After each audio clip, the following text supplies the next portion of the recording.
Hi there, Frank Flegg here from Ethical Property Partners, where we help committed investors to make annual returns from their property portfolios on a monthly basis. So in this episode, I'm going to outline a vendor who I went to meet a few years ago now, their situation, the property situation, and then I'm going to pause and you're going to have the opportunity to solve the solution, try and come up with a win-win that would work for them and work for us, and then I'm going to tell you how we've actually gone ahead and monetized the property. So this property was a commercial building. It had been a kitchen showroom on the ground floor, quite large. It was a really big building actually, and then it had office space above. It had been a kitchen showroom and a bit of an ironmonger's kind of a property. We had delivered a leaflet to the property and the vendor called us. Quite an unusual situation. She was actually terminally ill, but she had a death in service insurance policy, and the insurance policy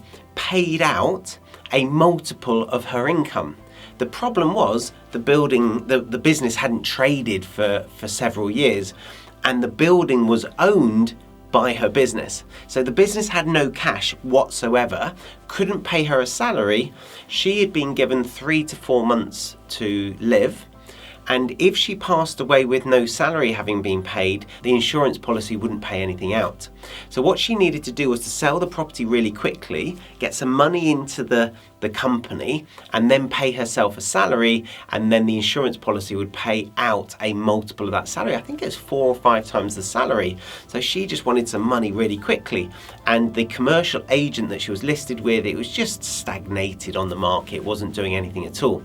When she got our leaflet and it said we can buy in just a few short weeks, she gave us a call and we went over. I went over to see her, sat down. That was quite hard help visit. Her husband did most of the talking because she was in a wheelchair. She'd lost a lot of her mobility. She couldn't talk particularly well, but she was completely there. She was completely switched on mentally. So it was quite a slow help visit. Her children were there as well, her adult children, because obviously it was a bit of an estate planning meeting as well.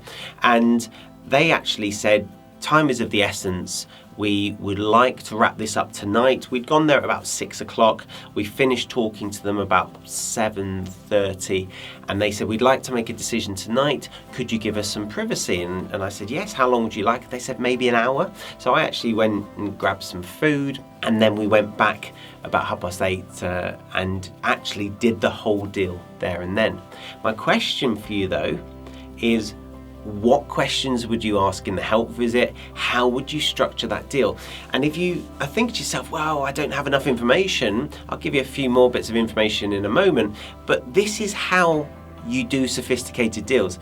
You're faced with a massive building. Now, to give you an idea, there are something like, just trying to work it out in my head, something like 4 bathrooms, 2 kitchens, and 12 habitable rooms. Something like 18 rooms for you to play around with if you subdivided them into normal size rooms. So the asking price of this property is £260,000. It had been sat on the market for quite a long time with a commercial agent at £260,000. So you're getting 18 rooms, the equivalent of 18 rooms, for £260,000. It's a brilliant deal if you can work out how to monetize it, if you can work out how to buy it quickly and then how to monetize it. Now, it's in a really rundown part of town. It's kind of on the outskirts of the town centre in a not really very commercial area. That's probably why it suffered. There's a big car park opposite. They actually own a big shop opposite as well, and the car park's kind of shared between the two, this kitchen showroom and their big commercial building, and then there's this massive car park in between the two. Got a glass front or a shop front, and it's in quite a residential area. It's kind of where the town centre turns into residential, and there's the odd shop and then it's mostly residential. So it's just on that cusp of commercial and residential.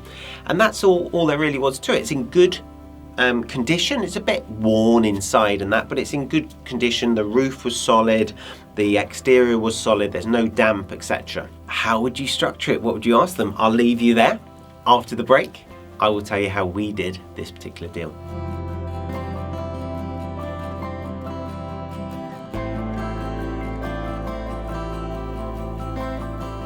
Welcome back. Hopefully you've actually had a go at structuring this deal. This is how we did it. So firstly, we offered a below market value purchase price. So it was, the asking price was £260,000. I offered £198,000, which is roughly 25% below market value. Secondly, I offered to pay that, but only if they gave us a big chunk of the car park. And that was really important. We call it a buy one, get one free, because I knew that car park could become really valuable. We got about a third of the car park. It was a big car park, and I'll tell you why in a moment. We then went to 2 finance investors and brought them on board. It was actually 2 people from my church who were really interested in getting involved in the Stepping Stones project, and we decided that we were going to turn this commercial property into 2 residential dwellings. So we applied for planning permission for 2 houses. We got planning permission for those 2 houses, and then we operated both of them. We split those houses into 2 6-bed HMOs. So we now have 12 lettable rooms over 2 properties. We actually raised £260,000 from the finance investors. That enabled us to pay for the property, the 198, and purchase costs, etc., and do the title split the properties and turn them into compliant, licensable HMOs.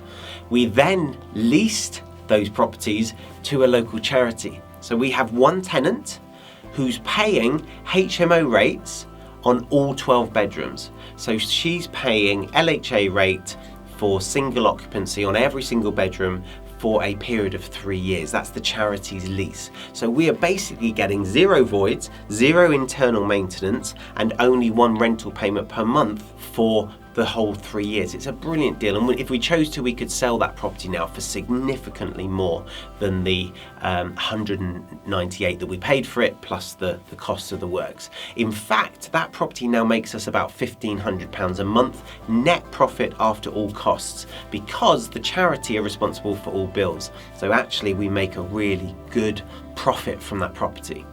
Now, I did mention the car park opposite. Let me tell you about that. We applied for planning permission on that car park and got outline planning permission for 6 flats, 6 1-bedroom flats. We put that into auction. Now, what we did is we bought the property for £197,000, and we bought the car park for £1,000 with no lending on it. Now, the lending that we got on the property, the finance investors had charges on those, so they had security on those, but the land, the car park, was unencumbered. And what we did there is we got outline planning permission for 6 flats. We put it into an auction. The guide price was 60, 65, there or thereabouts, and we put it in with a very low reserve of around £20,000. Everyone got excited, people got their architects involved, people got their lawyers to check it out, people got their letting agents involved. It created a real stir in the auction. We made sure there was enough time for people to, get their planning consultants involved as well, spend a bit of money on some fees. And then we had a lot of bidders, and it actually sold for £99,000.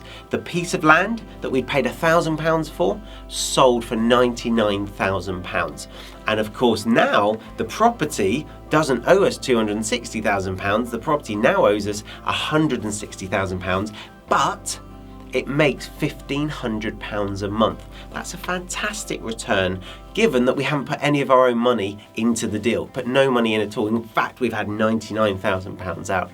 If you came up with a solution similar to that, congratulations. If you didn't, have a think about what you missed. Did you miss the title split? Did you miss the finance investment? Did you miss the fact that we also financed the development? Did you miss the fact that we needed planning for 2 properties, but then we didn't need planning to turn them into HMOs? If we'd applied for planning for a 12-bedroom HMO, it would have been turned down. But because we applied for 2 residential houses, so to split it into a semi-detached pair, that was fine. And of course, under permitted development, you can then turn those into HMOs. Guys, if you've enjoyed this episode, hit the subscribe button, click the notification bell, and I will see you on an episode soon. Until then, happy investing.